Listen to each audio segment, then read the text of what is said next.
please hit that subscribe button. Hey everybody, better suited to win the Stanley Cup this season. If you are new to the channel, Washington Capitals, the Boston Bruins. Locked on and he scored! And we're live.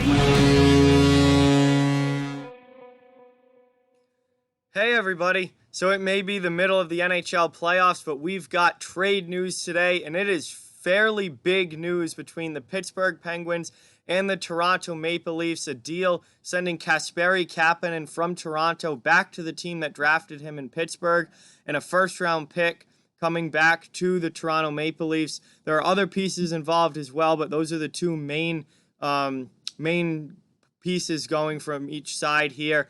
But kind of caught me off guard a little bit this afternoon. Was not expecting a trade at, this time, this quickly, after both of these teams were eliminated from the playoffs in the play-in round.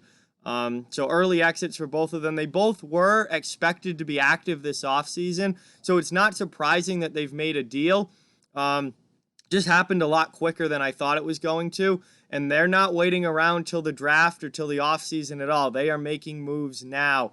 And, it turns out to be actually a pretty big one. So, overall, the full trade details here going to the Toronto Maple Leafs are Pittsburgh's 2020 first-round pick, forward Evan Rodrigues, forward Philip Hollander, and defenseman David Warsofsky. Going to the Pittsburgh Penguins is forward Kasperi Kapanen, forward Pontus Aberg, and defensive prospect Jesper Lindgren. So, good number of pieces going each way here, but at face value, it certainly looks like the Toronto Maple Leafs have gotten the better deal here, the more value out of this deal. Pittsburgh now, with trading their first-round pick this season, they have also traded their first-round pick from 2021 to Minnesota in the Jason Zucker deal. Now do not have a first-round pick for the next 2 seasons. So Toronto gets their first-round pick this year. They get a depth forward in Evan Rodrigues. They get a young prospect in Philip Hollander, who was a second-round pick, I believe, a couple of years ago. So he still has some potential. He's only 20 years old. And they get David Warsofsky, who is pretty much a career AHL defenseman. So he's not a big player in this deal. But Pittsburgh, what do they get out of this? They get a defensive prospect in Jesper Lindgren, who we really don't know if there's any actual NHL potential there. They get a depth forward in Pontus Aberg, who basically replaces Evan Rodrigues. And they get Kasperi Kapanen, who is obviously the centerpiece of this deal for the Penguins. Overall, I have to say, I really like this deal for Toronto. And as far as Pittsburgh goes, I'm a little bit at a loss here as to why they've done this, why they would make this deal. They give up the 15th overall pick in this year's draft, now belongs to Toronto. They get essentially a third liner in return in Kasperi Kapanen. And really, I think the only way that this deal really works out in Pittsburgh's favor is if Kasperi Kapanen reaches a new level that with the Pittsburgh Penguins and what he played at with the Toronto Maple Leafs. But with Toronto, he had ample opportunity to be a part of a very good offensive team there, and a team that can put up a ton of points. And when Ilya Mikheyev was hurt, he got moved up into a top 6 role and a chance to play on the second line in the top 6 on that team. And he really didn't take advantage of it. He did not put up great offensive numbers. He was invisible in the playoffs. He was absolutely brutal in the postseason for Toronto. Did practically nothing. As you know, I've heard it put, basically took a vacation, and hasn't been all that great. And we knew Kapanen was likely to get dealt this offseason because the Maple Leafs needed cap space. They've got a lot of issues defensively that they need to fix. They needed cap space. And Kapanen was definitely the most likely guy to go. Now Kapanen has gone. And, so Pittsburgh, gets basically a career third liner. If he can, somehow take his game to the next level and become a legitimate top 6 forward, then potentially this trade ends up being better off for Pittsburgh than we think it's going to be right now. But as it sits at face value, Toronto gets everything they need here. They get the cap space from getting rid of Kapanen's salary.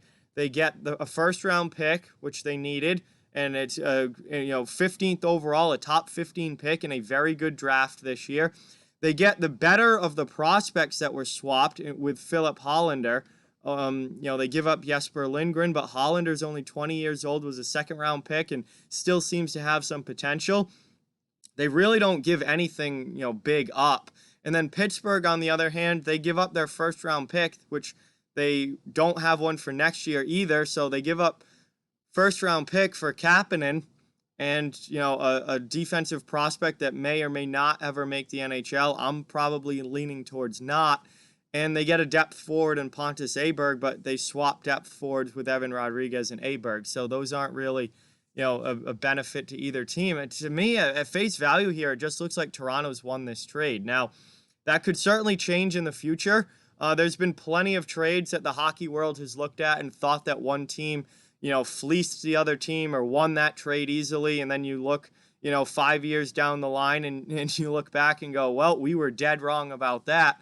And it ends up going the other way. So if Kapanen somehow gets his game going and lights it up with the Pittsburgh Penguins, maybe this does turn out to be a good trade for the Penguins. If Toronto completely botches this 15th overall pick and basically gave away Kapanen for nothing and don't really, do enough with the cap space and don't get a good, player with that draft pick, then maybe it ends up being good for Pittsburgh in the end because Toronto didn't do anything with the pieces that they got in return.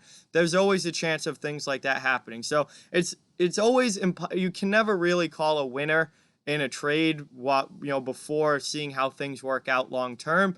But at face value, the value here definitely looks right now to favor the Toronto Maple Leafs as opposed to the Pittsburgh Penguins. And the social media reaction certainly points to that as well. As Pittsburgh fans, many of them on Twitter and Facebook and everywhere were not happy with what they saw from this trade. And on the other hand, you had Toronto fans seem overall pleased with what Dubas did here and the return that he got for Kapanen.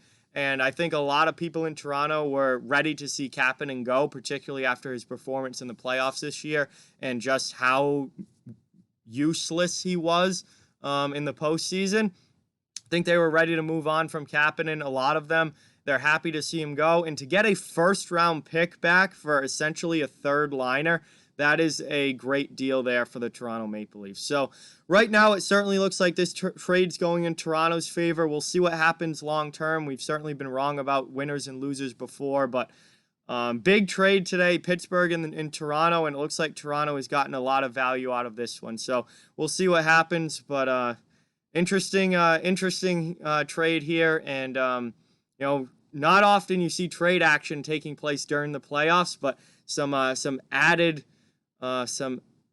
interest to the NHL playoffs this year as we've got teams who have been knocked out completing trades amongst each other. So with that, guys, like, comment, share, subscribe, follow on social media. All those links are down in the description below. If you'd like to further support the channel, the links to our Patreon and merchandise store are down in the description as well. Keep spreading the word about the channel. Keep this thing growing. Thank you very much for watching. Hope you enjoyed the video, and I'll talk to you guys soon.